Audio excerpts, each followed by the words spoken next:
محمدا عبده ورسوله.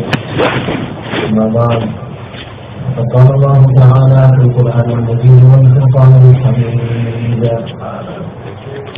أعوذ بالله من الشيطان الرجيم. بسم الله الرحمن الرحيم. إن الذين قالوا ربنا الله ثم استقاموا تتنزل عليهم الملائكة ألا تخافوا ولا تحزنوا ألا تخافوا ولا تحزنوا وأبشروا بالجنة التي كنتم توعدون. نحن أولياؤكم في الحياة الدنيا وفي الآخرة ولكم فيها ما تشتهي أنفسكم ولكم فيها ما تدعون نزلا من غفور رحيم. صدق الله العظيم. قال النبي صلى الله عليه وسلم: ألا وإن الدنيا أرض حاضر يأكل منه البر والفاجر، ألا وإن الآخرة أجل صادق يقضي فيها ملك عادل قادر يحق الحق ويبطل الباطل، ألا وإن الخير كله بخدافره في الجنة، ألا وإن الشر كله بخدافره في النار، ألا تعلموا وأنتم من الله على حذر، واعلموا أنكم معروضون على أعمالكم، فمن يعمل مثقال ذرة خيرا يره ومن يعمل مثقال ذرة شرا يره، أو كما قال صلى الله عليه وسلم. Respected ulama, economic elders, beloved in Islam, from the onset of the life of this human being in this world, from his very inception, this human being is constantly engaged in a battle, in a conflict.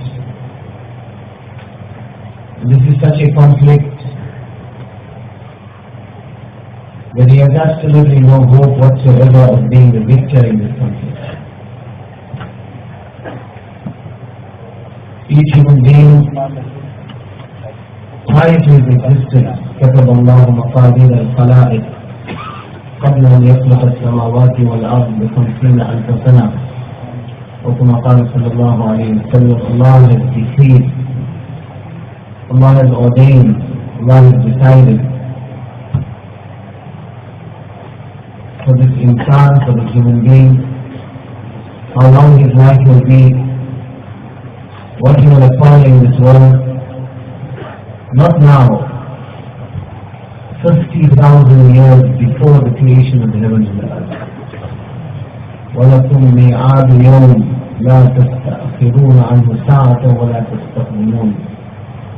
Allah says in the Quran, there is a promised time, mi'ad. There is a promised time. When the time will come, then there is no question of delaying it even by 1 second. No extension or no shortening also. We hear it in the Jummah khutbah every week between the hadith of Rasulullah sallallahu alayhi wa sallam. فَإِنَّ النَّفْسَ لَن تَمُوتَ حَتَّى تَسْتَكْمِلَ رِزْقَهُ. But it is impossible for you to die until you do not finish the rizq and sustenance which Allah has ordained. Every human being, there is an appointed time, a certain number of years, certain number of months, certain number of days, certain number of seconds, which Allah has sent this human being in this world for. Above time, free from the constraints of time, free from a beginning, free from an ending, is one Allah alone. Allah is old, ليس قبله شيء. Allah is the first, before Allah there is nothing. Allah is آخر, ليس بعده شيء. Allah is the last, after Allah there is nothing. أول بلا بداية آخر بلا نهاية. Allah is the first without a beginning. Allah is the last without an ending. لا يخويه مكان لا يشتمل عليه زمان. Allah is the only being that is free of shape, free of form, free of direction. Allah is past, Allah is pure of all this. Allah gives shape, Allah gives color, Allah gives form, Allah gives direction. Allah himself is above this. Allah is the Rabb of this. Rabb al-Mashriq wal-Maghrib. Rabb al-Mashriqayn wa Rabb al-Maghribayn. Rabb al-Mashariq wa Rabb al-Magharib. Rabb al-Samawat al-Sab'a wa Rabb al-Arsh al-Azim. East, west, north, south, above, below. أينما تولوا فثم وجه الله. Not in any direction, it is one Rabb, one Allah. لا يشتمل عليه الزمان. Allah is free of the constraints of time also. It's tick, tick, tick, tick of the clock. Allah is confined, restricted, contained, this entire makhluk to this. Allah himself is above it. Past tense, present tense, future tense, Allah is equal. 1 million years ago, now, and 1 million years from now, Allah is equal. Ashab al-Kahf, those youngsters, they went into the cave, they went to sleep. Allah put them to sleep. When they woke up, the conversation ensued, which Quran mentioned, وَكَذَلِكَ بَعَثْنَاهُمْ لِيَتَسَاءَلُوا بَيْنَهُمْ قَالَ قَائِلٌ مِّنْهُمْ كَمْ لَبِثْتُمْ قَالُوا لَبِثْنَا يَوْمًا وَبَعْضَ يَوْمٍ. But how long did we sleep? How long is it possible to sleep? 6 hours, 8 hours, 10 hours, 12 hours, 14 hours? Inevitably, the head will start paining, the back will start paining, the need to relieve oneself, hunger will force one to wake up. So how long did we sleep? Someone said it was 1 day. Someone said it was a portion of 1 day. But what was the reality? وَلَبِثُوا فِي كَهْفِهِمْ 300 سِنِينَ وَازْدَادُوا تِسْعًا. 309 years they slept. But what was Ajib is that youngster that hypothetically went to sleep at the age of 15 wakes up 309 years later. His age is not 324, his age is still 15. Outside the cave, the clock ticked. Inside the cave, Allah stopped time. Why? Because time also is Allah's makhluk. Time is Allah's creation. Allah is above time. La yashtamil alayhi zaman. But every human being in this world, Allah's system it is that we have been constrained, restricted, confined to the dictates of time. And there is no human being in this battle or this conflict that is ever going to be successful. Harun Rashid was a Khalifa, such a vast kingdom, one individual. If you have to understand it geographically, from Baghdad to Kashmir, from Baghdad to Istanbul, from Baghdad to Persia, Rome, from Baghdad to Senegal in Northern Africa. Such a vast kingdom that when you would see a rain cloud, you would address it and you would say, let your rain waters fall wherever you want. The produce of your rain waters will still be in the kingdom of Allah. Such a vast kingdom, yet 48 years of age in the prime of his life.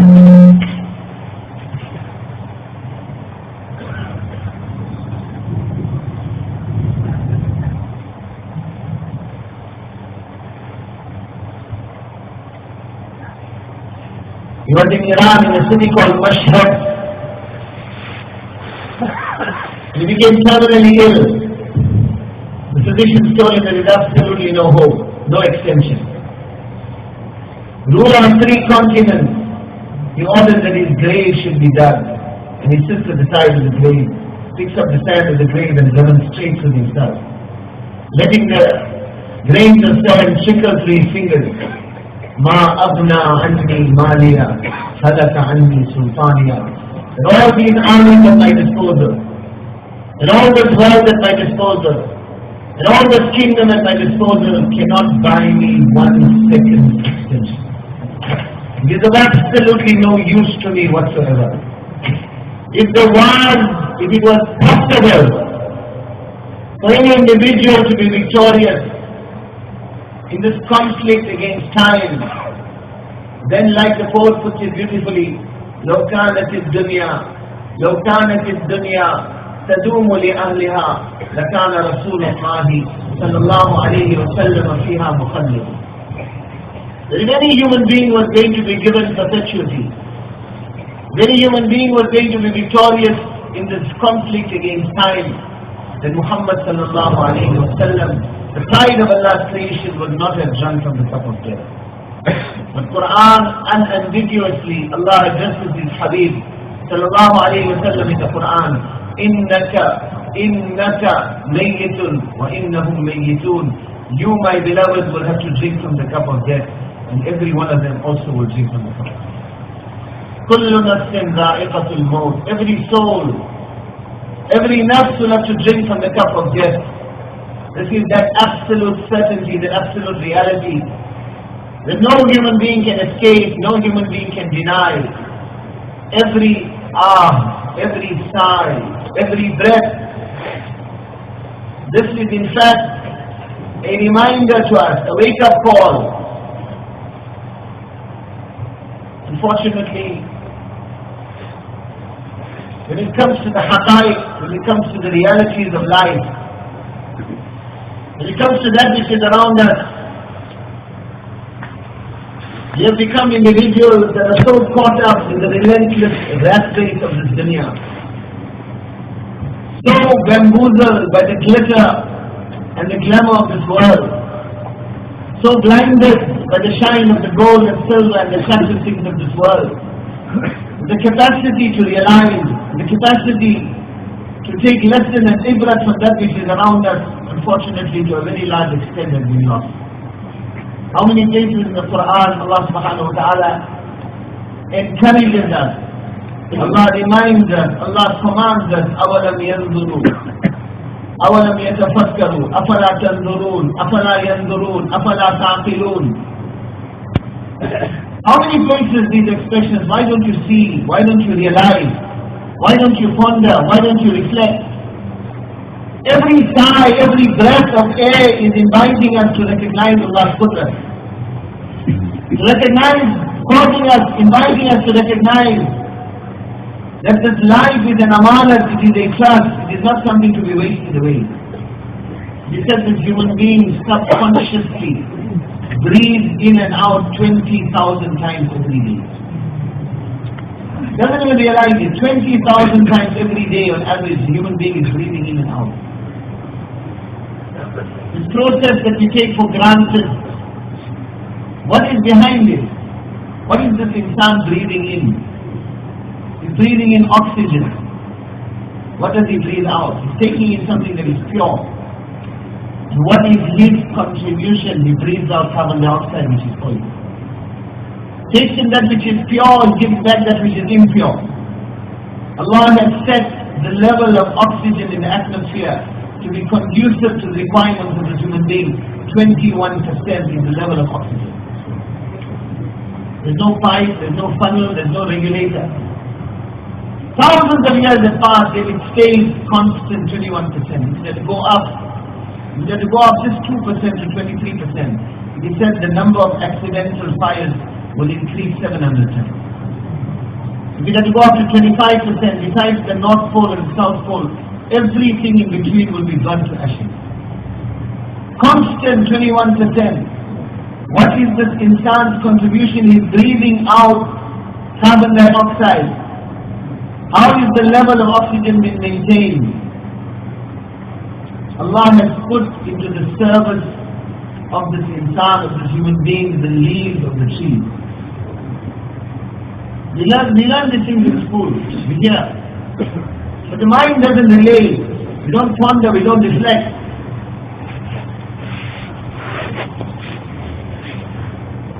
That tiny leaf is carrying out a function that the most complex chemical laboratory of this world cannot carry out.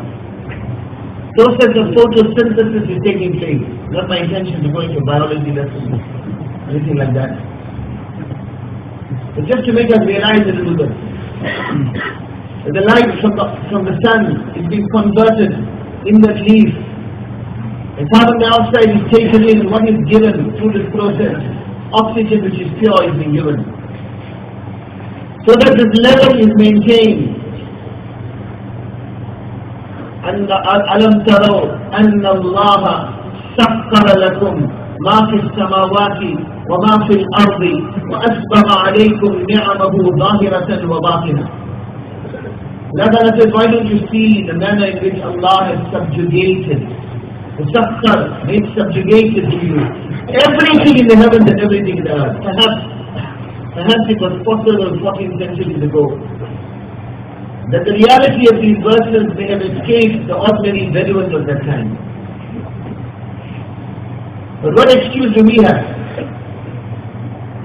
At our disposal is that knowledge which is showing us the reality of these verses of the Quran. 14 centuries ago in the desert they were living in.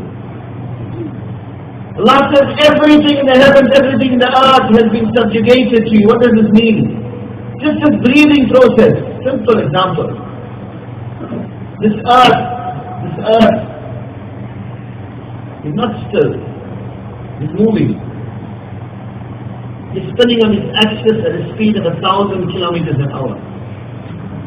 And there's a second motion. It's moving outward at a speed of 108,000 kilometers an hour.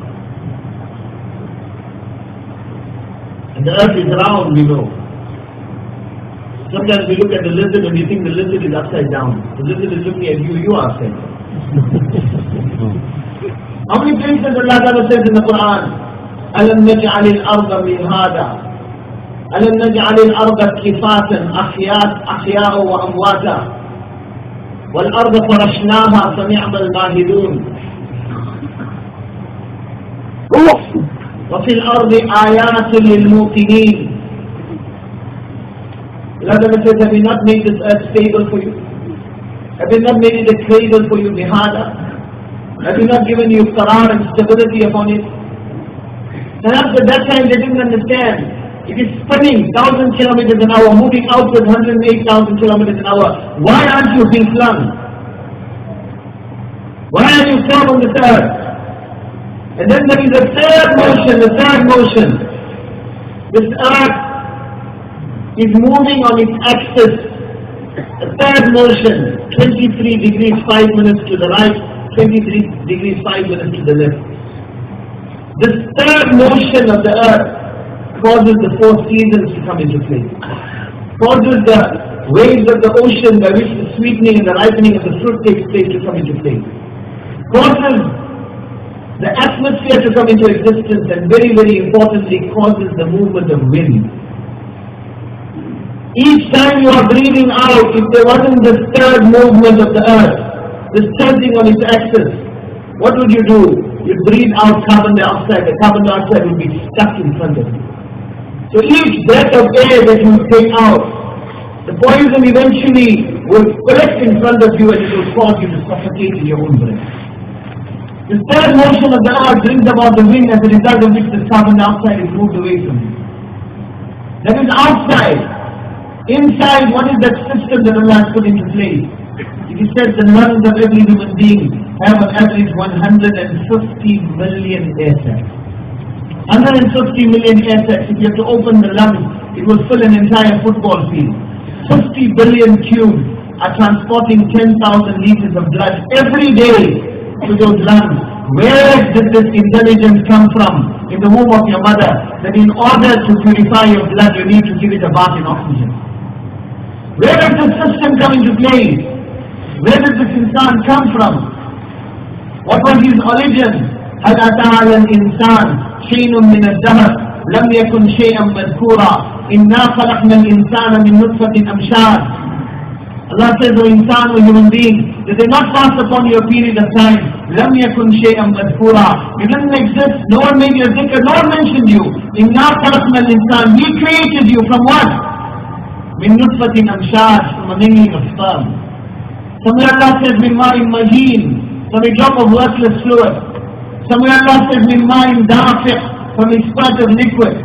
وَلَقَدْ خَلَقْنَا الْإِنسَانَ مِنْ سُلَالَةٍ مِنْ طِينٍ ثُمَّ جَعَلْنَاهُ نُطْفَةً فِي قَرَارٍ مَكِينٍ ثُمَّ خَلَقْنَا النُّطْفَةَ عَلَقَةً فَخَلَقْنَا الْعَلَقَةَ مُضْغَةً فَخَلَقْنَا الْمُضْغَةَ عِظَامًا فَكَسَوْنَا الْعِظَامَ لَحْمًا ثُمَّ أَنشَأْنَاهُ خَلْقًا آخَرَ فَتَبَارَكَ اللَّهُ أَحْسَنُ الْخَالِقِينَ.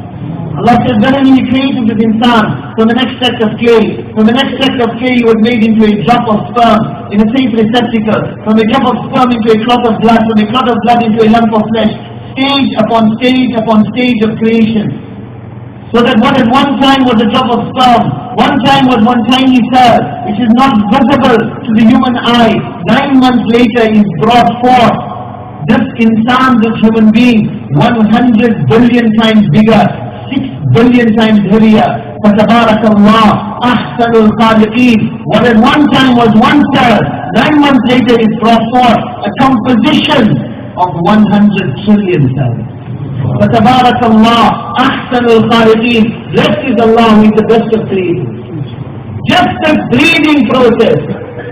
Each time you are breathing in, breathing out.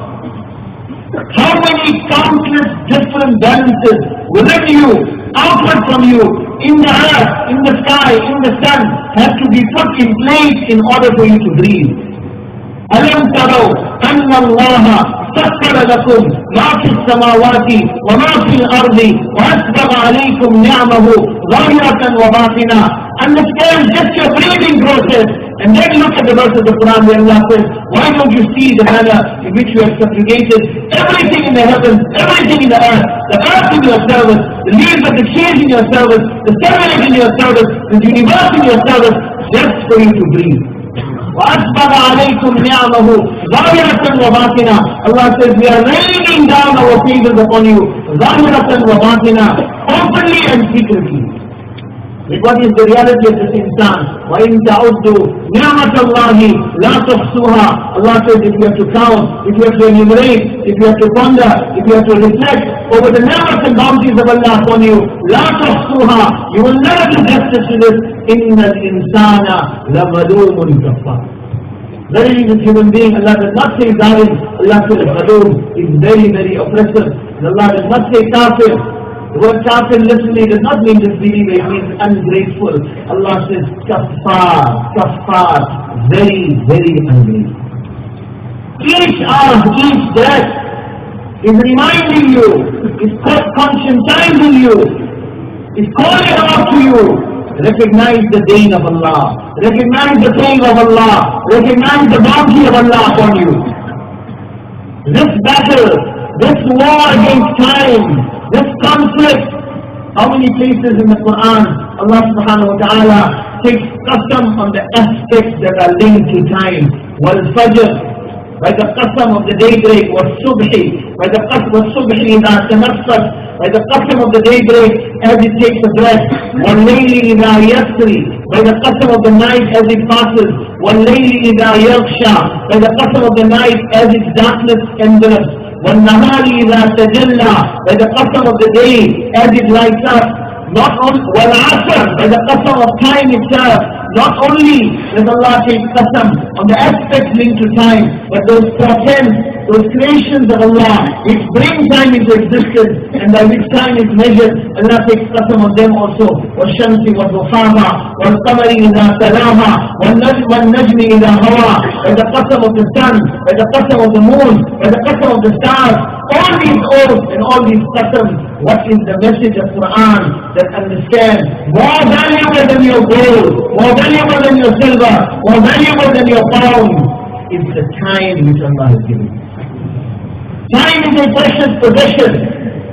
This relentless, inexorable, unstoppable motion. يُطَوِّلُ اللَّيْلَ عَلَى النَّهَارِ يُغْشِي اللَّيْلَ النَّهَارِ, day following night, night following day, and like a block of ice that relentlessly is melting in the sun. In a similar manner, the seconds, minutes, days, months, and years of your life are slipping away. That is Abdullah bin Mas'ud radiallahu ta'ala anhu describes, he says, أَفَلَا تَرَوْنَ إِلَى اللَّيْلِ وَالنَّهَارِ يبليان كل جديد ويقربان كل بعيد ويأتيان بكل موعود. Why don't you observe the movement of day and night? يبليان كل جديد. Every new thing is made old. Every distant thing is brought here. The child is born. In his mind's eye, what is the father envisaging? What is the mother envisaging? The day my son will graduate from university. The day my daughter will get married. The day I hold my grandchildren in my hand. The mind's eye, we are picturing these things. How quickly does the time not pass. So Zayd bin Ayad rahimahullah,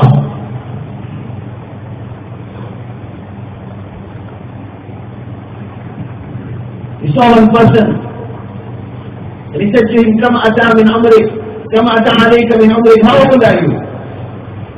This person said, 60 sana, I am 60 years of age. He said, Mundu 60 sana, Nasiru ila rabbik, yushiku an tasil. He said, oh my brother, for the last 60 years, your train of life is traveling in a certain direction. The last 60 years you are in this motion. Don't you think the time that you will reach your destination has come near? How much longer extension do you think you have? Like the poet says, Inna lanafrahu bil ayyami naqta'uha. Inna lanafrahu bil ayyami naqta'uha.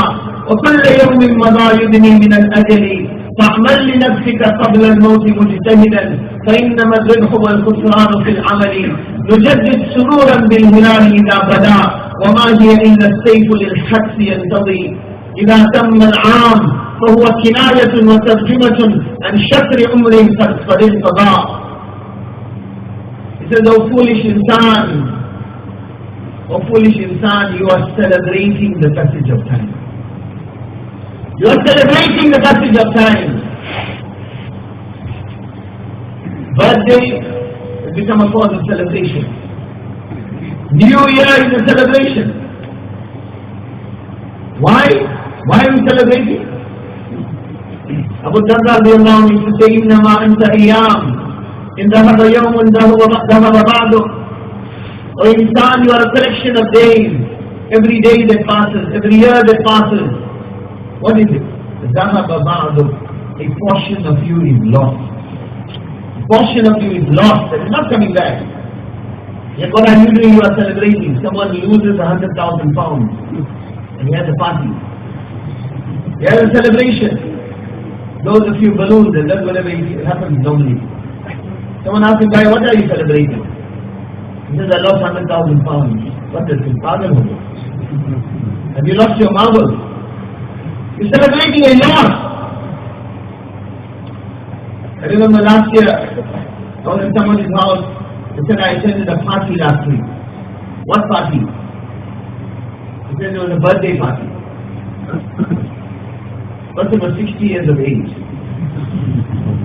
One wonders how you're going to put 60 candles on the cake. And then whether the respiratory system of the 60-year-old man will allow you to blow the candles out so he gets blown out before that. That also is out. Yes, Inna lanafrahu min ayyamina. We are celebrating. What are we celebrating? Not a gain, a loss. But unfortunately we have become that blind Jamaat. As if we have no Imam. As if we have no guide. As if we have no Hadi. We have become the blind Jamaat that is following those who are the road of deviation. Instead of showing them the light, we are following them. They told us to celebrate, so we celebrate. New Year celebration, birthday celebration. Inna lanafrahu bil ayyami naqta'uha. The Prophet says you are celebrating the passage of time, the passage of days. وَكُلَّ يَوْمٍ مَضَى يُدْنِي مِنَ الْأَجَلِ. Yes, every passing day is taking you closer to that mosque. Taking you closer to that cover. Taking you closer to that 4 foot than 2 foot hole in the ground that you have forgotten about, that it has not forgotten you. Every day that cover is calling out, أَنَبَيْتُ الدُّودِ أَنَبَيْتُ الظُّلْمَ أَنَبَيْتُ الْوَحْدَ أَنَبَيْتُ الْوَحْشَ I am the home of incest. I am the home of loneliness. I am the home of fear. I am the home of darkness. Prepare yourself. That youngster with his Ray-Bans on, with a gold necklace, and with a gold bangle, and sometimes a earring, he's standing in front of that mirror and he's looking from this side, looking from that side, from the right side, the left side, admiring himself. That young girl, the bloom of her cheeks were compared to the bloom of the roses. The twinkling of her eyes were compared to the twinkling of stars. She thinks she is the most universe of this day and age. She preens herself in front of the mirror, from the right side, from the left side. Why don't we realize how quick is the passage of time? That which Quran calls out, وَمَنْ نُعَمِّرْهُ نُنَكِّسُ فِي الْخَلْقِ أَفَلَا تَعْقِلُونَ. The one whom we take to old age, we bring a reverse in their creation. أَفَلَا تَعْقِلُونَ. Why don't you realize? Why don't you utilize your intelligence?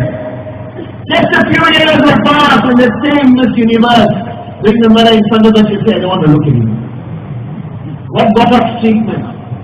And what plastic surgery? And which cosmetic are you going to use to delay the onset of the ravages of time? The tick, tick, tick of the clock, like is mentioned in one other. Every day the daybreak calls out, Yabna Adam, inni khalqun jadid, wa ana fima ta'amal fiya gadal alayka shaheed, fa'amal fiya mastata'ta min khayr, fa inni in zahabtu, lan arji' ilaykum abada. Every day the day calls out, Ibn Adam, I am a new creation of Allah. A new day has come. One more day, one more chance, one more extension. وَأَنَا فِيمَا تَعْمَلْ فِي غَدًا عَلَيْكَ شَهِيدٌ. What does the day say? Be careful.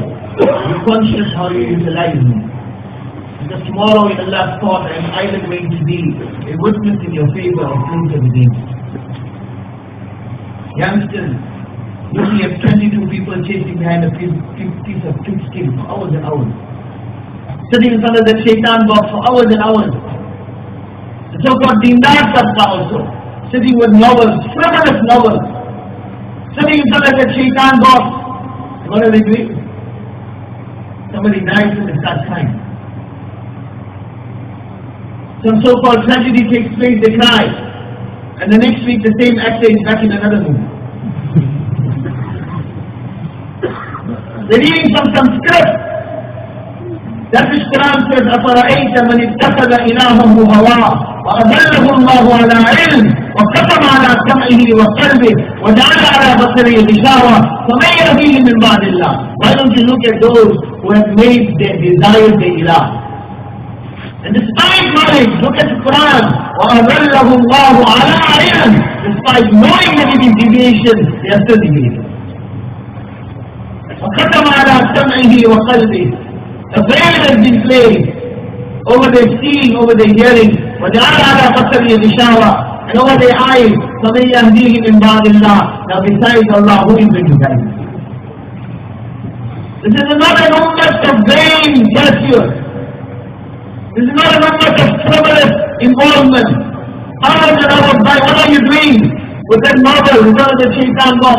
I am passing the time. Passing the time. As if time has no value. Your gold, your silver, your diamond, you can find some safety deposit box. You can find some bank vault to keep it secure. Your phone, when I avoid the text man hiding under the mattress, you can do all that type of tarkeeb. But this tick, tick, tick, tick of the clock, this passage of time, how are you going to stop that? Which bank vault are you going to secure it in? Where are you going to hide it? That is a beautiful moment that is coming closer and closer and closer.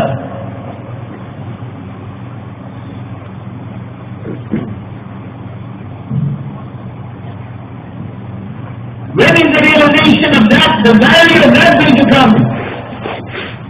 How beautifully Janabi Rasulullah sallallahu alayhi wa sallam, one expression by which the ummah is made to understand the value of time.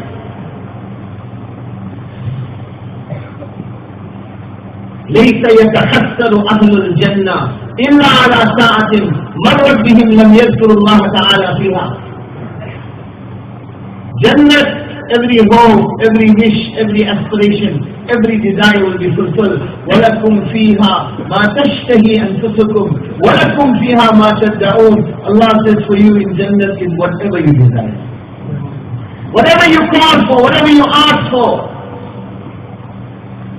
Allah will grant it to you. Such a Jannah Allah has prepared. أعددت لعباد الصالحين ما لا عين رأت ولا أذن سمعت ولا خطر على قلب بشر. Allah says, I have prepared for those who are obedient to me, for those who will please me, such a Jannah, in which there are things no eye has seen, no ear has heard, no mind has imagined. ولا خطر على قلب بشر. No mind has imagined such things. It is beyond the imagination of this insan to even imagine what Jannah is. One woman came to Zunnun Misri rahmatullah alayhi, and she said, Sikli al-Jannah, describe Jannah to me. Describe Jannah to me. He said, Inna al-Jannata la yushitu biha ilmu alim, wa la yasifuha wasfu wasif. He said, you are asking me that which is beyond my capability. No one has true knowledge. No one has true knowledge. No one can describe it as it ought to be described. Have you not heard the verse of the Quran?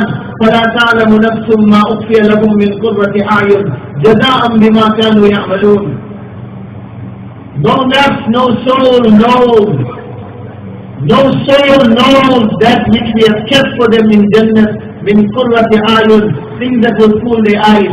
Jaza'am bima kanu ya'malun. This is the recompense, the return for the a'mal that they did in this world.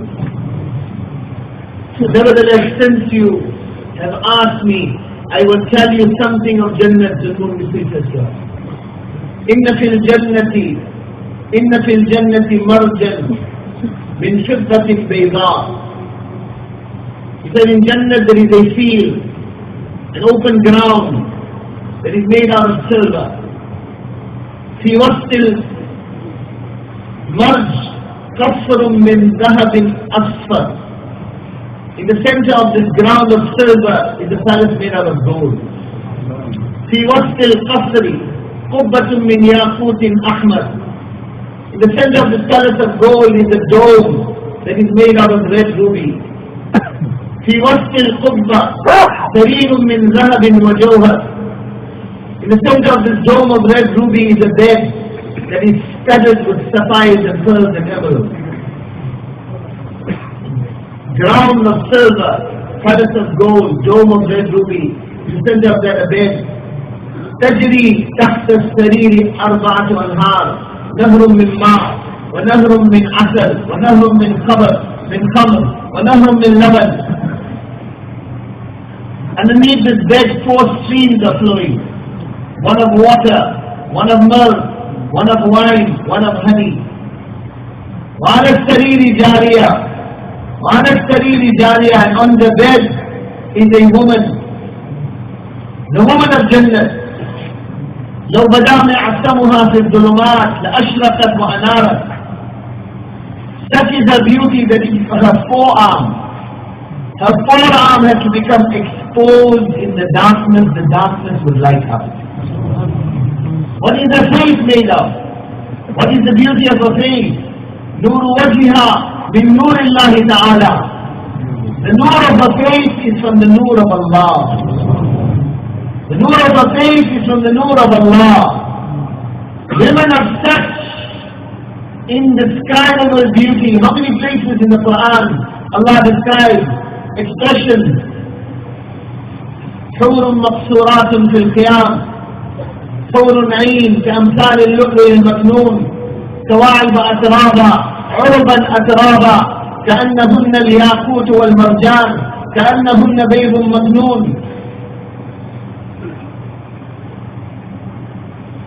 cannot do justice to describing these women of Jannah. The women of the world are made of what? Sand, water, of the four elements. What are the women of Jannah made of? من رجلها إلى ركبتيها من الزعفران. From her toes to her knees is made out of za'afran.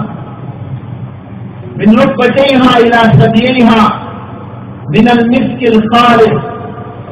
From the knee to the chest is made out of pure musk. من ثدييها إلى عنقها من العنبر الأشهر. From the chest to the neck is made out of amber. من عنقها إلى رأسها من الكافور الخالص. From the neck من الكافور الأبيض. From the neck to the top of the head is made out of white camphor. And then the hair will be flowing from the top of the head right up to the feet. One strand of that hair is touched. The Janab Rasulullah said, if one strand had to be brought into this world, this entire world will be complete. لو بدا معتمها في الظلمات لأشرقت وأنارت. If she had to reveal her forefinger, just the fingertip, لو أن بنانا من بنانها بدا لطمس ضوء الشمس كما تطمس الشمس ضوء النجوم، أو كما قال صلى الله عليه وسلم. The sun rises. In England it doesn't happen all the time, unfortunately, but in summer possibly. If the sun rises, you find the stars disappear. The stars are not gone anywhere, they are there. But the intensity of the light of the sun is such that the stars are no longer visible.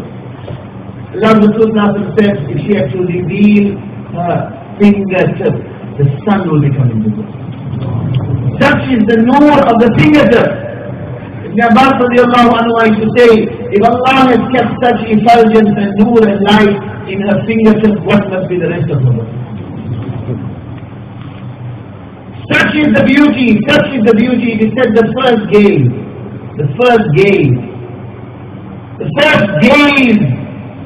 of this Jannati at the woman of Jannah will last for 40 years. 40 years you will stay transfixed. Noor wajha min noorillahi ta'ala. Obviously, the noor of her face is from the noor of Allah. From Allah's special tajalli, what must be the beauty of these women? وإلى جانبها ولي الله على صورة غلام أليا أمرا على حسن يوسف وعلى قامة آدم وعلى قلب أيوب وعلى ميلاد عيسى وعلى خلق محمد صلى الله عليه وسلم وعاشت الأرواح وحبت الرياح. Dunnun Misri says on her side, lying with her, will be the male of Jannah. He will have the height of Adam alayhi salam, 150 foot tall. The age of Isa alayhi salam, the beauty of Yusuf alayhi salam, the heart of Ayyub alayhi salam, and the akhlaq and character of Muhammad Rasulullah sallallahu alayhi wa sallam. The winds will be blowing. They will be in the neighborhood of Allah. When this woman hears this, such is the reaction. She says, "عليك إلا تقي يا مصري فشهقت شهقة فماتت مكانها." Her heart cannot take this description. She says, "Misri, you are after my life." She screams and passes away on the spot. The shock and inclination and the yaqeen of Jannah, of Akhirah. This was a daily mudakara that used to take place in Medina Munawwara. Ali radiallahu ta'ala used to say, "Lo kushifa al-ghita, mazdadtu imana." If the veil between us and Akhirah had to be removed, and Jannah and Jahannam had to be brought in front of our eyes, mazdadtu imana, this would not increase our iman. So much mudakara, so much shock, so much inclination, so much the talk of Akhirah, of Jannah, of Jahannam. Fortunately nowadays, He said, bhai, bring this muzakara alive. Bring it alive in your home. We are living in such an era, such a period, where haya, shame, modesty has become something that is not even recognized. And even in some case, such technological so-called advancement is taking place. That there are techno gadgets available, the husband is sleeping, the wife is making dinner with someone. The wife is sleeping, the husband is making dinner with someone. Such darkness and zulmat has entered the homes of the ummah. We have been given a nuskha, we have been given a prescription by bring alive the halqa of ta'aleem in your home. Qala Rasul sallallahu alayhi wa sallam. 1 or 2 years ago, Jamaat from Sri Lanka came to South Africa, Basra Jamaat. They were giving Dargazari, they say that we are making home ta'aleem. We are the masjid ta'aleem, home ta'aleem, 1.5 hours every day. It is said to us to say, where are you going to get the time? For the internet there is time. For the shaitan box there is time. For everything else there is time.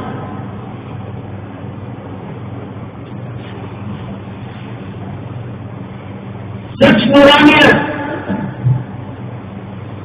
nuraniyat, such illumination Allah has kept. In that amal that wallahi it is carried out with Babandi, those fitnas that are flying into the homes of the ummah, Allah will remove this from the ummah. We have been given the nuskha, we have been given the prescription. But one is to talk about it, the other is to do it. These ahmad are coming to our lives. They are the forces that will protect the iman of the ummah.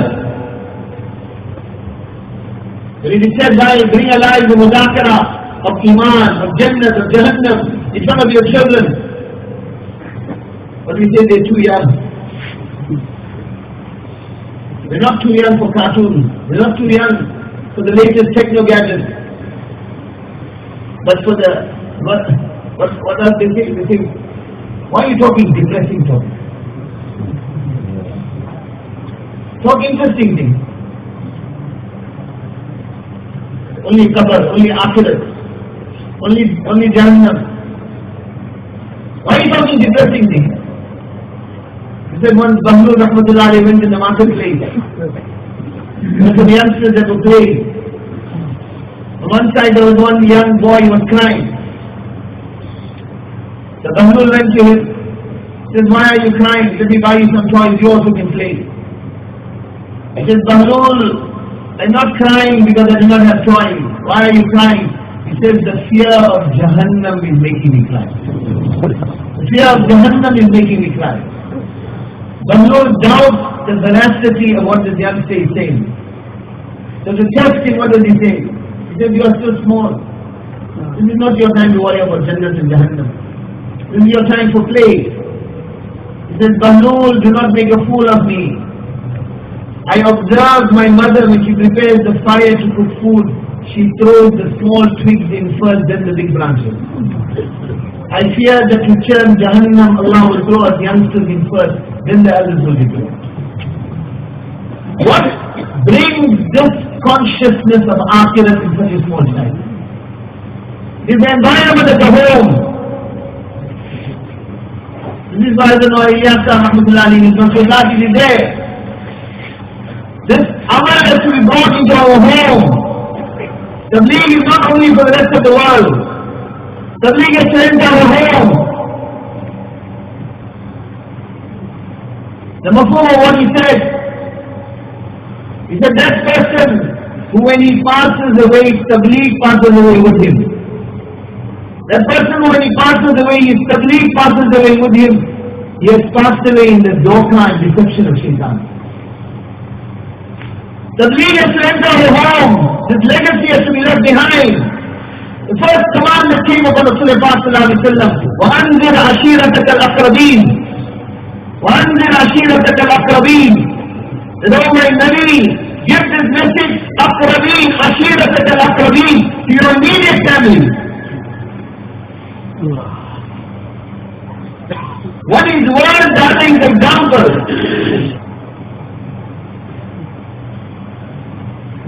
How has this tabligh transformed itself in our lives? A few years ago, our Jamaat was in Jordan, actually 18 years ago. We went to one area, Judah. They were telling us there was one person, he has such a boiling hot temperament that every time he came to his house, his mind used to shiver. Nowadays it's the other way around. But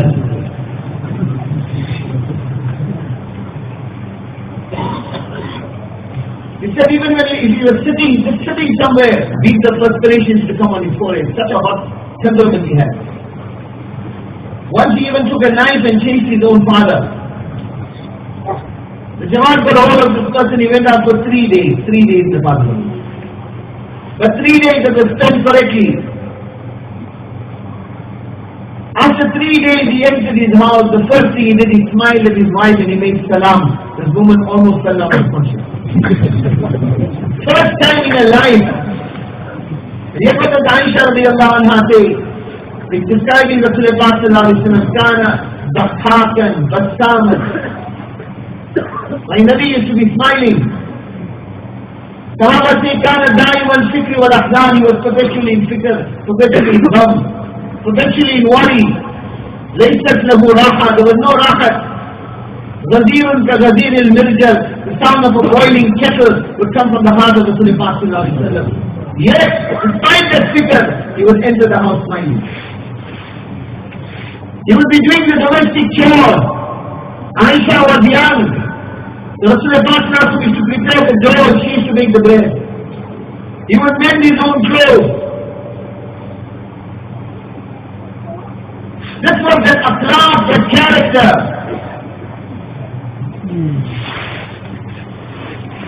Beautifully, I remember 2 years ago when we were in Hajj, met Hafiz Allah with him long life. What a beautiful example he gave. He said, on a hot day, you look at someone, he's eating ice cream. Again, England might not understand it. He doesn't understand it better. Hot day, someone is eating ice cream, just looking at him, water comes in the mouth. He said, if this ummah had to adopt the akhlaq and character of Janab Rasulullah sallallahu alayhi wa sallam, then the disbelievers of this world, you would not have to give them dawah. Just looking at the display of this character, water would enter into their mouth to intake him. We are the obstacle. We are the obstacle. In his shop, the scantily clad woman walks in and he's smiling at her. Doesn't have to be taught any lessons in how to speak sweetly, in how to be tolerant. He's staring.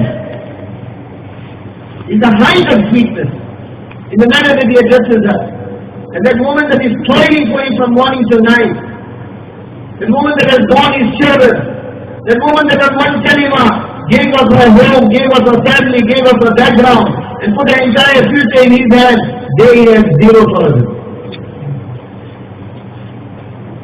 Outside his house is the height of akhlaq, inside the house the complete opposite.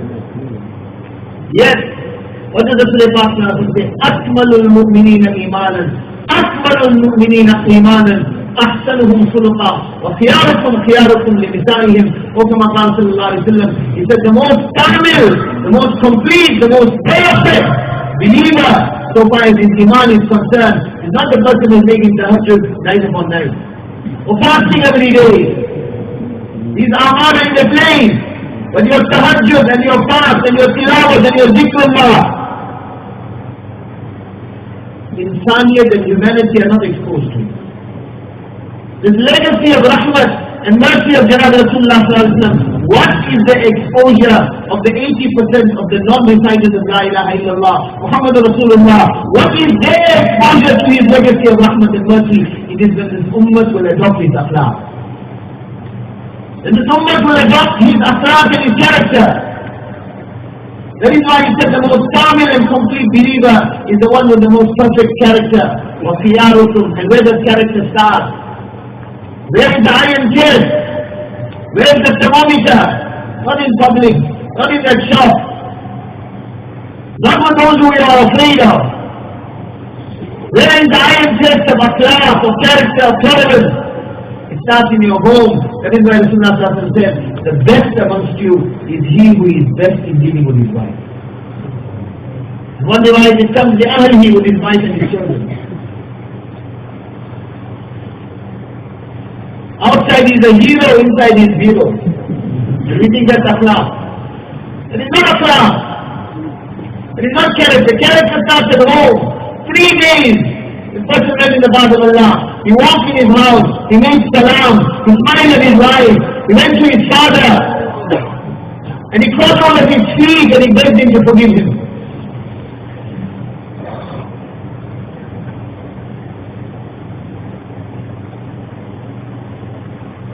Great Imam, Muhaddith, Imam Shafi'i, rahimahullah. On one occasion he enters the room where his mother is, falls onto his knees and starts kissing the foot of his mother. His mother is shocked. This is an Imam, Muhaddith, how many students, how many 100,000 ahadith he knew by heart. She said, my son, what are you doing? How can you kiss my feet? It embarrasses me. He says, oh my mother, I am not kissing your feet, I am kissing my Jannah. Inna al-Jannata tahta aqdam al-ummahat. Then Rasulullah says, if you want to find Jannah, you will find it underneath the feet of your mother. In which home of Leicester are the hearts of the parents not broken? Which youngster has not caught the collar of his father and said, what have you ever done for me? Which young girl is not barking like a dog at her own mother? This akhlaq, this character of Janab Rasulullah sallallahu alayhi wa sallam, unfortunately even the Muzakkar didn't come out. This tabligh is not words, you have to bring it in our lives. You have to embrace this ta'aleem and teaching of Janab Rasulullah sallallahu alayhi wa sallam. The same woman that passed her 18 years ago, I still remember it now. She went house by house and told every woman in the town, send your husband out in the path of Allah. Send your husband out in the path of Allah. When the tabligh went into the home, our women are crying, bring alive the halqa of ta'aleem in your home. Bring alive the halqa of ta'aleem in your home. It's a 4 months every year, there's still no ta'aleem in the home. Still that harmony is not there. Still that consciousness of the amal is not coming.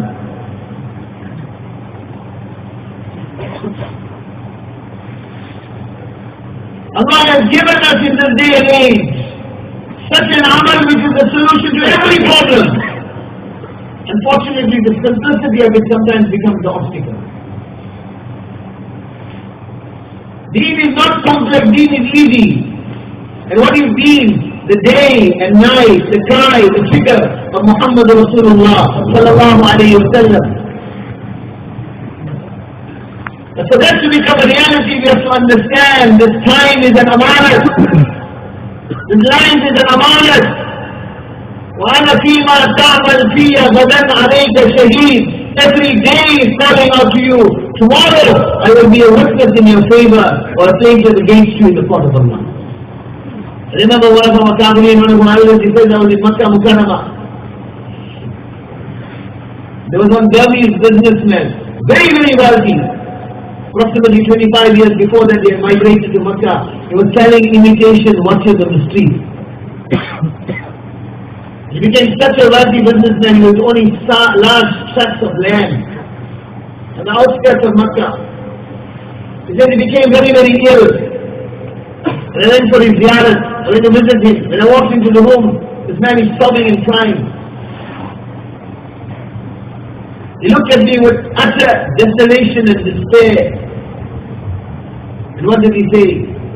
He said, Moli Sahab, jahan mujhe lagana chahiye tha, maine nahi laga diya. और जहां मुझे नहीं लगाना चाहिए था मैंने वहां लगा दिया. अब मौत मेरे सामने है, मुझे पूरे हल बता. The way I was supposed to utilize the faculties which Allah gave me, I didn't use. And where I wasn't supposed to, I used it there. Now mort and death is staring me in the face. Show me some solution. Show me some solution. What, to turn the clock back? Just 1 or 2 months ago, when I was in Hajj, the last day going towards the airport, elderly Sati from Jeddah, driving the car, he looked at me and said, Moli Sahab, 25 saal yahan guzar diya. 25 years of my life I spent here, driving this taxi. Every 1 or 2 years I get a chance, I go back to Pakistan and meet my family. मेरे अक्सर जिंदगी इसी में फंस गया. Most of my life went away in this.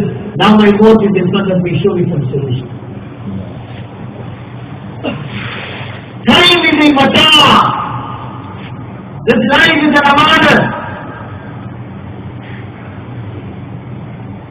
One great sage, he writes, he says, if someone will come and tell you that I received some divine revelation,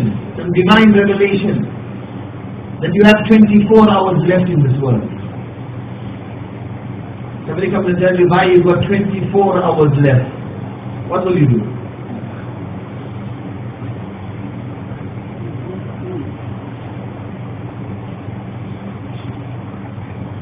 Meet 1,000 people and tell them the same thing, the replies will all be the same.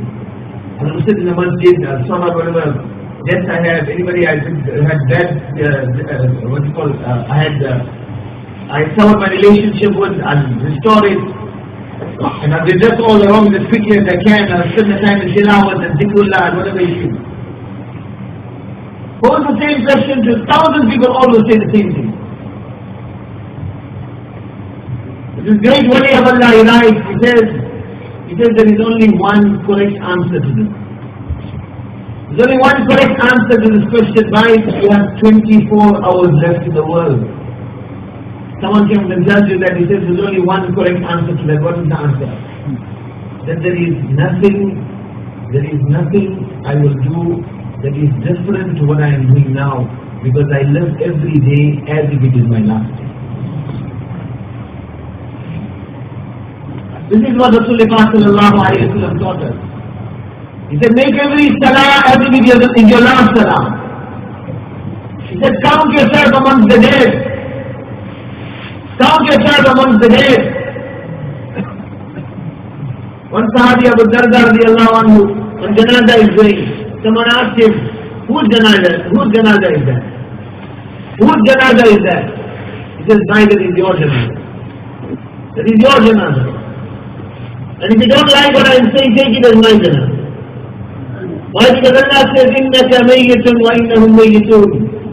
Everyone will have to drink from the cup of death. That is the reality that is staring us in the face.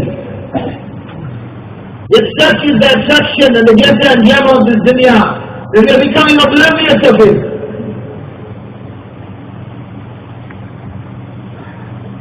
Muharram has come. A new year has come. Many of us may be surprised, what new year is Molana talking about? Because our new year is January, 31st December, blare the horns and hooters and suleman. Dutch candles and crackers or whatever they do. So the people are passing new year is what? The cause of revelry, the cause of celebration, the cause of israf and extravagance. But the ummah of Janab Rasulullah sallallahu alayhi wa sallam, new year is ibrat, is a wake-up call, is a reminder. The first of Muharram, that personality, Abu Bakr radiallahu ta'ala anhu, is in the haram, he is attacked and beaten so mercilessly that his face is trampled. He can barely be recognized. If he thought that he was not survive this attack, he falls unconscious. The Banu Taym declare that if Abu Bakr does not survive, they are going to take the life of Utbah as qisas. Unconscious, he is carried to his home. An entire day passes like this. Towards the evening of the next day, Abu Bakr radiallahu anhu opens up his eyes. And what is the first thing? His family around him, his mother full of concern. What is the first thing? Came for Rasulullah sallallahu alayhi wa sallam. How is Rasulullah? How is Rasulullah sallallahu alayhi wa sallam? His family is disgusted with him. They say there is no hope for him, but nevertheless, they advise his mother to feed him and they go away. His mother offers him some milk. He says, I take qasam upon Allah that I will not eat, I will not drink till I do not cool my eyes by looking at Rasulullah. This was the love that they had for Nabi sallallahu alayhi wa sallam. His mother doesn't know how to find Rasulullah sallallahu alayhi wa sallam. He advises her, it goes from Jamil, the sister of Umar bin Khattab radiallahu ta'ala anhu. And she will guide you as to where Rasulullah sallallahu alayhi wa sallam is.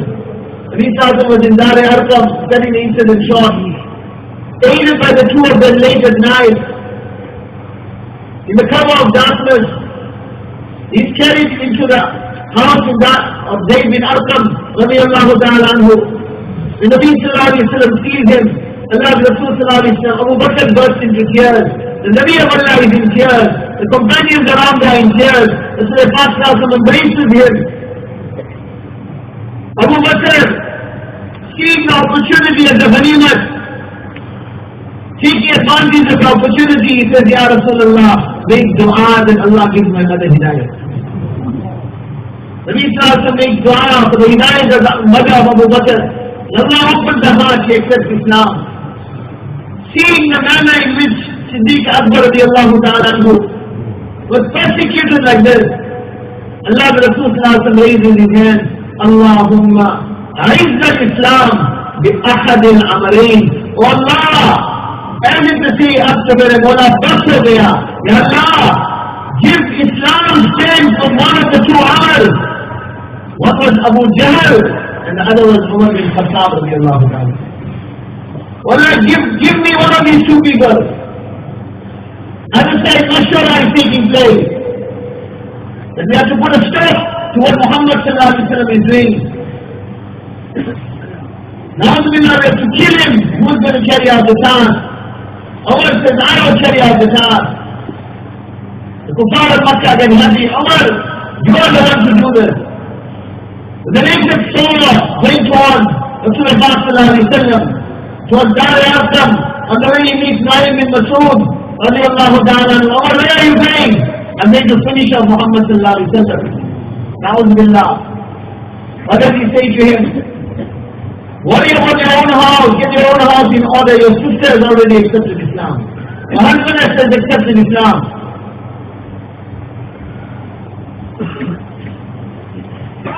Umar in a fit of rage, he turns around, goes towards the house of his sister.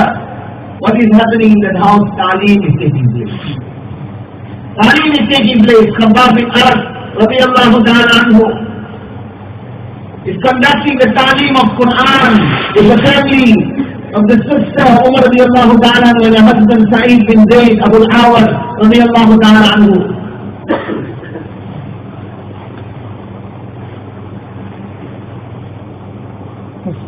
Ulama say that the barakat of home ta'aleem became the sabab of the Islam of Umar radiallahu. That is the effect of home ta'aleem. The fikr of his sister. And they hear the promotion, Khabbab bin Arq hides away with the pages of the Quran. Umar enters, we know the incident, I'm cutting it short. He smites his sister, smokes her on her face, beats his brother-in-law mercilessly.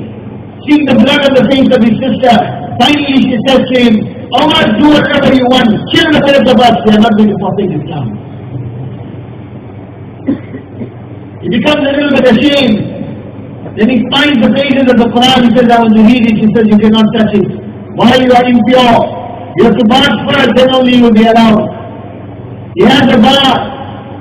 What is the verses of the Quran? Taha, ma anzalna alayka al-Quran litashqa, illa tadhkiratan liman yakhsha, tanzilan mimman khalaqa al-arda was-samawati al-ula. الرحمن على العرش استوى له ما في السماوات وما في الأرض وما بينهما وما تحت الثرى. After the verses, إنني أنا الله لا إله إلا أنا فاعبدني وأقم الصلاة لذكري. Finally, when Umar reaches this verse, he's a changed person. Take me to Rasulullah sallallahu alayhi wa sallam. Khabbab rushes out. He says it appears as if the dua of Rasulullah sallallahu alayhi wa sallam has been accepted in your favor. Umar goes to Dar Arqam. The Sahaba are worried that when Rasulullah sallallahu alayhi wa sallam, because you can see the sword in the hand of Umar. Hamza bin Abdul Muttalib, radiyallahu ta'ala anhu, says if his intentions are good, he is welcome. If his intentions are not good, I will deal with him. The door is open and Umar enters. Allah's Rasul sallallahu alayhi wa sallam rushes forward. Ana, and tashhadu an la ilaha illallah. Umar has not the time come for you to say the shahadat. He says, Ashhadu an la ilaha illallah. Ashhadu annaka Rasulullah. He brings the iman. Sahaba says takbir. Jibreel comes down. Ya Rasulullah, are you happy with the Islam of Umar? Nabi Sallallahu says, yes. Jibreel says, the Malaika also are celebrating the Islam of Umar. This is that personality. Rasulullah said, I have two ministers in the heaven, two ministers on the earth. My two ministers in the heaven are Jibreel and Mikail alayhi salam. My two ministers on the earth are Abu Bakr and Umar. On one occasion he says, the example of Abu Bakr is the example of Isa alayhi salam, and the example of Umar is the example of Musa alayhi salam. On one occasion he says the example of Abu Bakr is the example of Ibrahim alayhi salam, and the example of Umar is the example of Noah alayhi salam. Rasulullah used to say, there is no matter in which the right and opinion of these two people, Abu Bakr and Umar, become muttafiq, that I will ever oppose such a matter. On one occasion he enters the masjid, right hand side Abu Bakr, left hand side Umar. He holds the hand of both of them, raises it up, and he says, Hakaza, Mahsharu Yawm al-Qiyamah. Exactly like this, Allah will raise us on the day of judgment. On occasion he's sitting with Sahaba, Umar comes from the back, Rasulullah says, as long as that person is in my ummah, the door of fitna will be closed upon my ummah. On the occasion of the Hajjatul Wada, Rasulullah says, Allah is looking with pride at my Sahaba, and Allah is looking especially at Umar bin Khattab. On one occasion, Umar is going for Umrah. Rasulullah addresses him, oh my brother, do not forget me in your dua. Oh my brother, do not forget me in your dua. That personality from Rasulullah says, وَكَانَ بَعْدِي نَبِيٌّ لَكَانَ عُمَرٌ. If there to be a Nabi after me, it would have been Umar. 2,200,000 square miles is the Khilafat, is the extent of the Khilafat of Sayyidina Umar bin Khattab radiyallahu ta'ala anhu. Yet, the same person is sweeping the masjid. History has never seen an example like this. Ruler of 2,200,000 square miles. And he is going to the home of those who are striving in the path of Allah, saying to their wives and saying to their elderly parents, if there are letter you want to dictate to your son or to your husband in the path of Allah, you are able to write, I will write the letter for you. 2,200,000 square miles ruler, and he is sleeping underneath the tree without any bodyguard. The politicians and the rulers of today, when they want to sleep, thousands of people have to stay awake so that they can sleep. And we think they will give us sleep. When they want to move, thousands have to protect them, and we think they are going to protect us.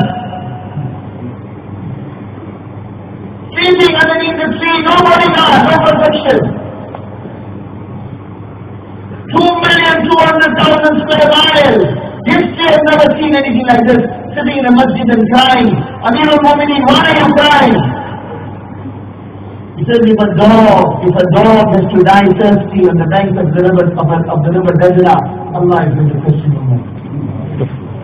Late at night, patrolling the streets of Medina, on the outskirts finds a tent. Bedouin, Arabi, Ancients, worried, what is wrong? My wife is about to give birth, there is no one to assist. Rushes home to Kulsum bint Ali, radiyallahu anha. Kulsum, the daughter of Ali, radiyallahu ta'ala, who was the wife of Umar. He says to her, who is he addressing? The wife of the Amir, the queen.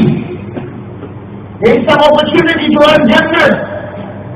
She rushes with him, goes into the tent, assists the woman to deliver the child.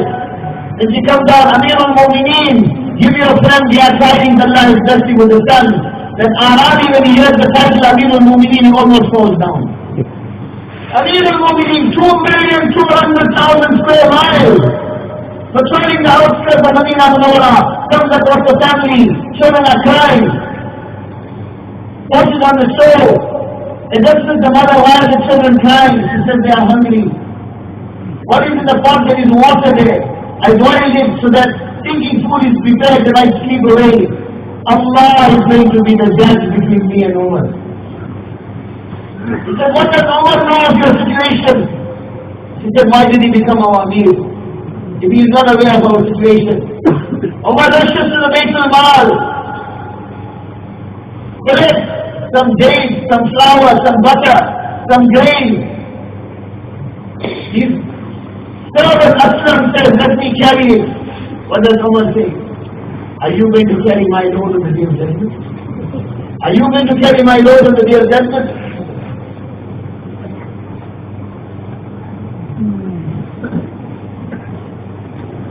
Carrying it on his back, brings it, and he runs towards the meal, serves it to the children, gives the balance of the food to the woman. Then he sits at one side. Aslam says to him, Amir al-Mu'min, why are you sitting? He says that I saw them sobbing out of hunger. I want to see them playing. After they eat, I want to see their happiness. And the children start playing. Then he gets up to go. And what does he say to that woman? What does she say? She says, I wish you were our Amir. I wish you were in the place of Umar. What is his response? When you come to the place of Umar, he doesn't say it is me. He says, you will find me in the vicinity. You will find me in the vicinity. Such a personality. Such a personality. And yet what is the jazba? What is the deen in the heart? One day he's sitting on the mimbar of Masjid al-Nabawi. He says, Inna fi jannati adl. One is Jannah and the other is Jannatul Firdaus. One is the ordinary Jannah, the other is the highest Jannah, Jannatul Adl. That's the name of Jannatul Firdaus. Qasrun lahu 500 bab ala kulli babin 5,000 min al-hur al-ayn.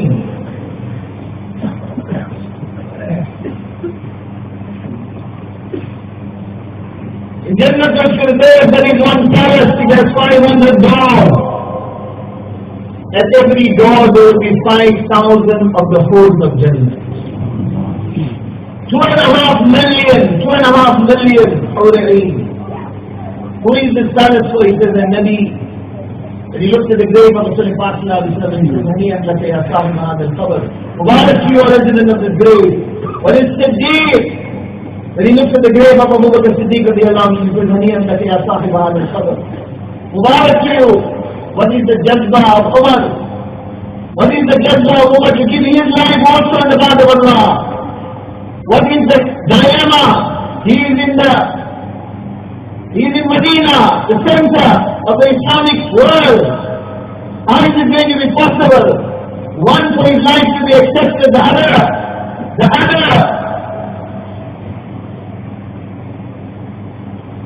He was marked in Medina. He was marked in Medina. Pharaoh Zabul attacked Umar radiallahu ta'ala. He's on the Musalla. He stabbed 3 times. The facial blood is beneath his navel. He's carried in that condition, in and out of consciousness. It is the 26th of the 14th year of the Hijrah. In and out of consciousness, Sahaba say each time he would regain consciousness. What would Umar say at the time for Salah? At the time for Salah. And then he would say, La hadra fi Islam liman taraka Salah. There is no share in Islam for the one who does not make his Salah. That Quranic student of today, when he says, I couldn't take my shoes and socks out in the Salah. The businessman of today was busy with the customers in Salah. The housewife only preparing food, Salah becomes Salah. Where is the value for the command of Allah? What does Umar, such empty condition, and he says, La hazza fil Islam liman taraka salam. There is no share in Islam for the one who leaves out his salam. The same Umar, the time comes for him to leave the world. He's sobbing and crying. Ali bin Abi Talib radiallahu anhu enters the room of Umar. Umar, why are you crying? And the fear of death causing you to cry. What did he say? He says, Ali, it is not the fear of death. What is it that's making me cry? How am I going to face Allah? How am I going to give account to Allah? 2,200,000 square miles. 4,000 Jama masjids establishing its khilafat. And what answer am I going to give in the court of Allah? And he says to him, Umar, what are you worried about? I cannot count the number of times that I have heard Rasulullah saying, Sayyida, Uhuri Ahli al-Jannah, Abu Bakr wa Umar. The leader of the all men of Jannah will be Abu Bakr and Umar. Umar says, Ali, will you bear witness to this? He says, I will bear witness, and my son Hassan also will bear witness. He's lying on the head in the lap of his son, Abdullah bin Umar radiallahu ta'ala anhuma. He says, Da' khaddi ala al-ard. Da' khaddi ala al-ard. Put my face on the ground. Put my face on the ground. His father in this condition. Abdullah bin Umar relents a little bit, puts it on his shin. He says, Takilatka ummuka, what is wrong with you? Da' khaddi ala al-ard. This is what I am saying. Put my face on the ground. Finally, his son relents. And he places his father's face in the ground. Umar turning his face from one side to the other side, one side to the other side. Full of dust. Rubbing his face in the dust, he remonstrates with himself, Waylun laka ya Umar. Waylun laka ya Umar. In lam yaghfir laka Rabb. Umar, what is going to happen to you if Allah does not forgive you? What is going to happen to you if Allah does not forgive you?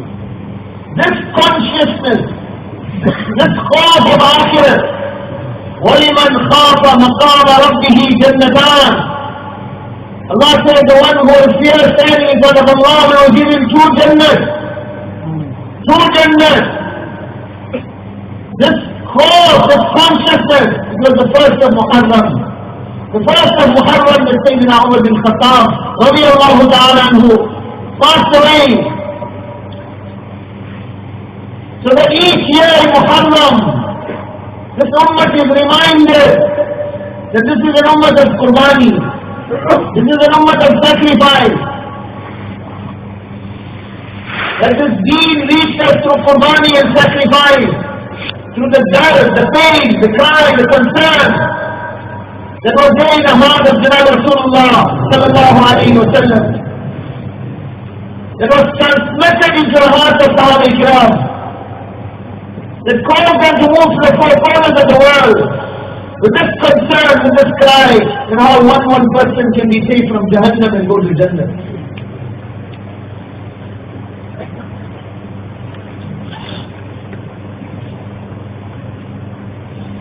This was that cry that was there in the heart of Rasulullah sallallahu alayhi wa sallam. It was transmitted into the heart of Sahaba Ikram.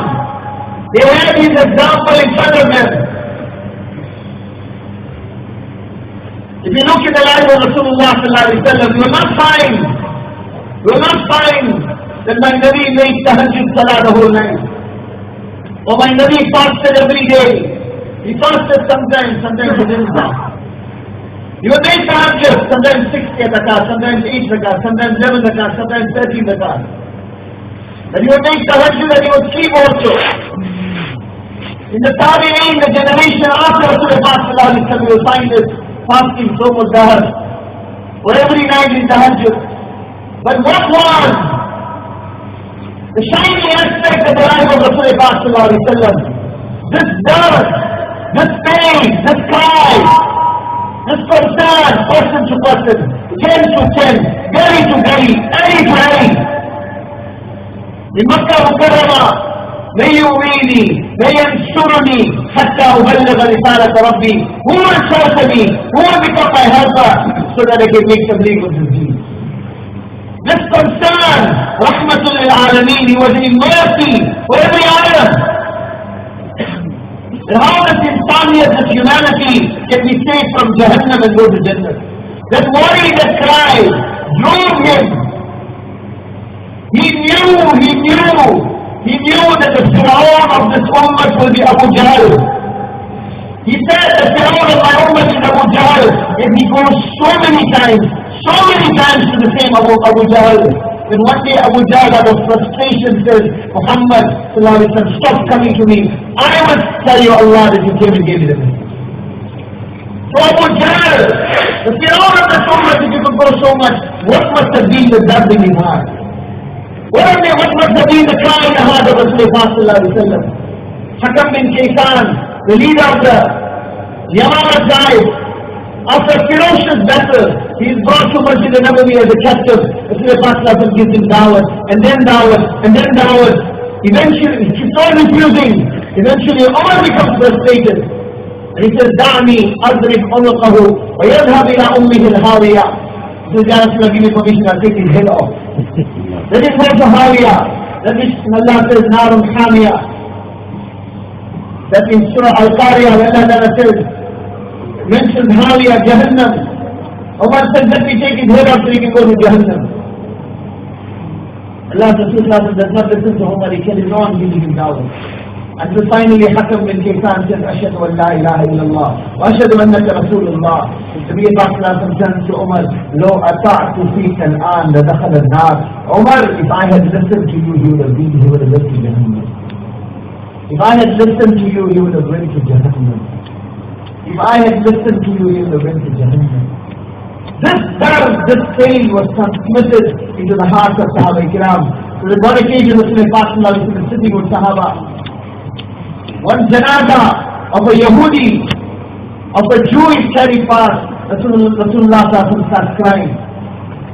Sahaba say, Alasta Yahudiyan ya Rasulullah. And Nabi Sallallahu, is it not a Jew?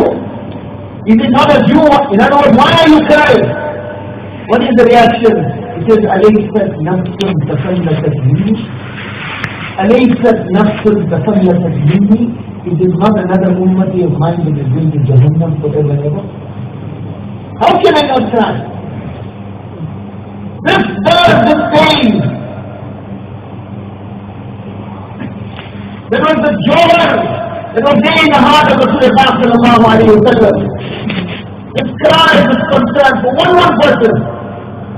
No one was excluded. In Uhud,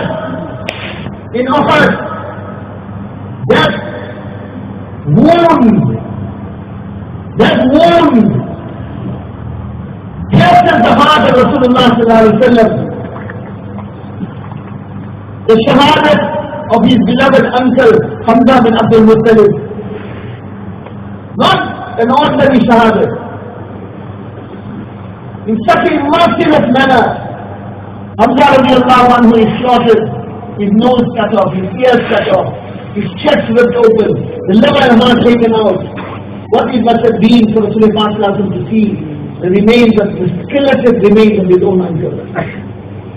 They were so close, although they were uncle and nephew, they were same age. Abdul Muttalib took a new wife on the same day that he got Abdullah married to Amina. 1 year later, Rasulullah is born to that union. 1 year later, Hamza is born. Sumayba, the slave girl of Abu Lahab, becomes the first mother of both of them. She breastfeeds both of them. So not only were they uncle and nephew, they were foster brothers also.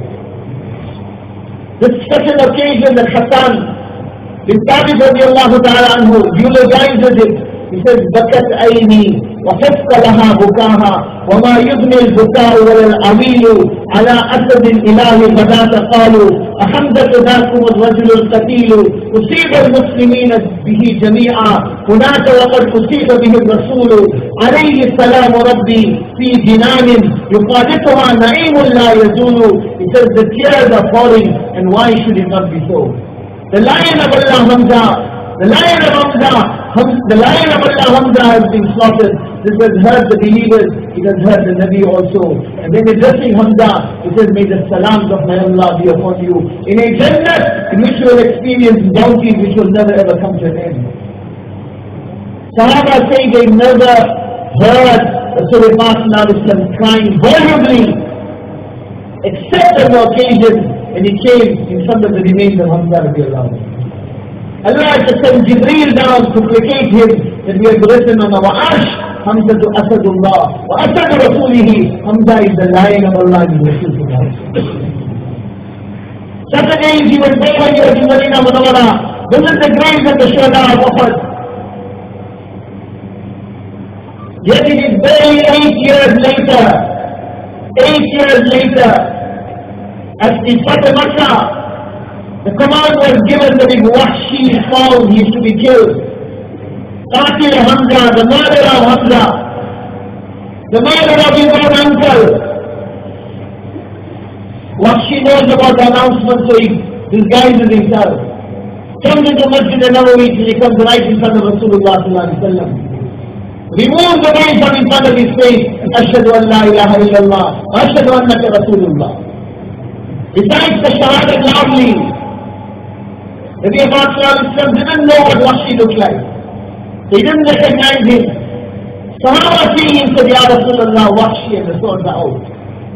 Ya Rasulullah, Wahshi, Ya Rasulullah, Wahshi. In other words, give us permission to behead him. He had recited the shahadat. Because it says, Da'uhu, that Islam wa rajulin wahidin, ahabba ilayya min qatli alfi kafir. Leave him alone. One person's Islam is more beloved to me than 1,000 kuffar. Awahshiyun anta. He says, are you Wahshi? He says, yes, na'am. Uq'ud, sit, call him closer. And then, that wound is still festering. 8 years has passed, the wound is still festering. Akhbirni kayfa qatalta. Wahshi, tell me, how did you kill my uncle? In other words, Hamza was a lion. How were you able to kill him? Wahshi says, Muslim bin Adi told me, either Muhammad sallallahu alaihi wasallam or Ali bin Abi Talib or Hamza radiallahu anhuma, bring me the head of any one of the three and I will free you. He said, my speciality was to throw the dagger, but to be successful, my target has to not be conscious of what is around him. I had decided beforehand that I will not target you because there will be bodyguards around you. Hamza had heard of his reputation, I was afraid of him. My target was Ali bin Abi Talib. And I came onto the battlefield, I looked at Ali bin Abi Talib and I saw that he was conscious of what is around him, and I realized that I had no chance with him. Hamza also was fighting ferociously, but he was not conscious of his left and right, so I hid behind a rock and I made him my target. When the word started spreading that Na'udzubillah, Rasulullah will become shaheed, there was confusion, people started running in different directions. One of the disbelievers said that tie them up and finish them off.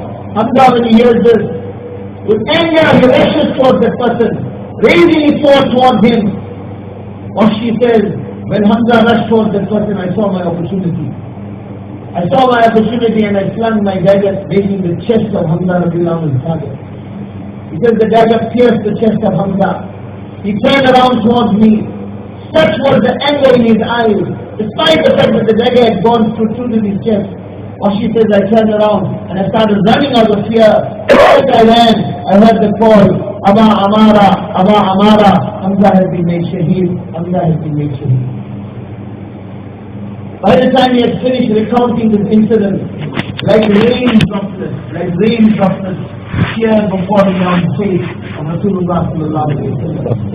And what does he say to Wahshi? He says, Wahshi, Allah has blessed you with Islam, make your Islam good. But I have one request. What is the request? غيب عني وجهك. غيب عني وجهك. Wahshi, do not come in front of me. Because each time I look at you, I will be reminded of Hamza. This legacy of rahmat and mercy was left behind that person who he could not bear to see his face, he made him radiallahu anhu. He made him a Jannati also. This legacy of rahmat was given to this ummah, was planted in the hearts of Sahaba Kiram. That on the occasion of Fatah Makkah, that individual,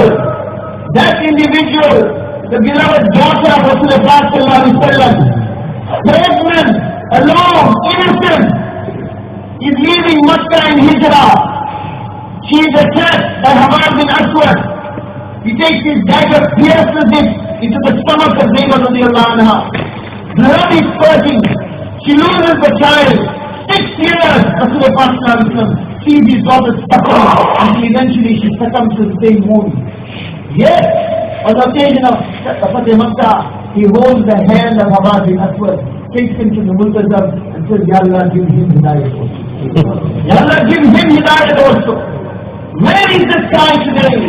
Where is this compassion for humanity today? Where is this concern to bring alive the legacy of rahmat and mercy of humanity? Insaniyat in droves are going towards Jahannam. Whose cry is this? Whose concern is this? Whose worry is this? What was the seed of the concern and worry for the hidayat of humanity? The Jannah Rasulullah sallallahu alayhi wa sallam planted in the heart of his ummah to the extent that he holds the hand of Ali bin Abi Talib and he says that yahdi Allahu bika rajulan wahidan khayrun laka min humri an-nam. Ali, if Allah uses you to guide one person, to save one person from Jahannam, this is better for you than red camels also. In one riwayat, khayrun laka mimma sara'at alayhi shams, is better for you than the whole world and whatever it contains. This is what caused Sahaba Ikram, 124,000 Sahaba Ikram ridwanullahi alayhim ajma'in, on the plains of Mina and Arafat in the Hajjat al-Wada. Yet Makkah and Medina put together, you cannot find the graves of more than 10,000 Sahaba. Where the 90% of those who took deen directly from Muhammad sallallahu alaihi wasallam make their qubur, they made their qubur throughout the entire world, so that those graves today are shouting out to this ummah that this is not an ummah that's set at home. This is not an ummah that let the worry of one woman and a few children blind them to the Jannah and Jahannam of 6 billion insan on the surface of the earth. Such has become the drive and the unquenchable thirst for the temporary things of this dunya, that one shop or one job or one family has become more beloved to us and more become a greater cause of concern to us than the Jannah and Jahannam of 6 billion insan. This is what our elders are saying. Aaj ummat maqsad and nubuwwat se khali ho chuki. Today this ummah has lost the maqsad and the object of the worry and concern of Rasulullah sallallahu alayhi wa sallam. May Allah Ta'ala shine the power of Maulana Ilyas Sahib rahmatullahi alayhi wa noor. Allah use that time of his to give us a wake-up call again, that we are an ummah of rahmat.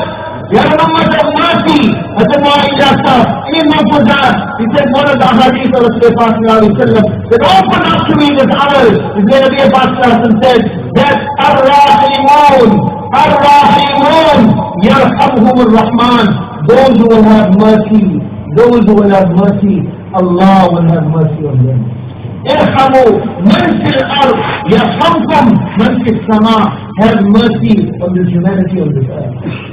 وَمَا أَرْسَلْنَاكَ إِلَّا رَحْمَةً لِلْعَالَمِينَ. We have not sent you, Muhammad sallallahu alaihi wasallam, except as a rahmat, except as a mercy for humanity. Irhamu man fil ard. Bring alive His rahmat.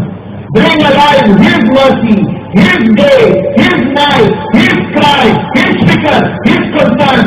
Yarhamkum man fis sama. The one in the heavens, Rahimun. Allah will have mercy upon you. This is not 40 days and 4 months for respected others. This dull, this cry, this concern, this worry, this seed has to be planted in the heart. That Ya Allah, accept my wealth, accept my time, Ya Allah, use me. That one seed goes into the ground. It breaks up into a million pieces. What comes in its place? A huge tree. Thousands of fruits that become the source of even more fruit. An entire orchard just a few have to make the decision to become the seed. Become the seed. Ya Allah, there are thousands that want this dunya, want the wealth of this world, want the pomp of this world, want the positions of this world. Ya Allah, I don't want all that. Ya Allah, use me for the hidayah of humanity. Ya Allah, use me to become to bring around the legacy of rahmat and mercy of Janab Rasulullah sallallahu alaihi wasallam. Our elders are saying to learn this, to bring us onto the Jazba of Sahaba Kiram. The first step is to give 4 months in the path of Allah. And those who have given 4 months, minimum tarteeb of Madani Sahaba, minimum tarteeb was 4 months stress out in the path of Allah every year. So someone asked Hazrat Rahmatullah alayhi, why are you insisting on this 4 months every year? What was his answer? He said, Allah has opened upon my heart that those who will give this 4 months every year, Allah will accept them like He accepted the Sahaba of Rasulullah. So the respected brothers, don't look here, don't look right. This is not just chore. Humanity is waiting. Humanity is thirsty every day. Thousands of souls are going towards Jahannam. This is the cry of this ummah. This is the glory of this ummah. Allah has chosen us. Allah has selected us. Allah wants to use us. This is the wake-up call for us. Don't look left, don't look right.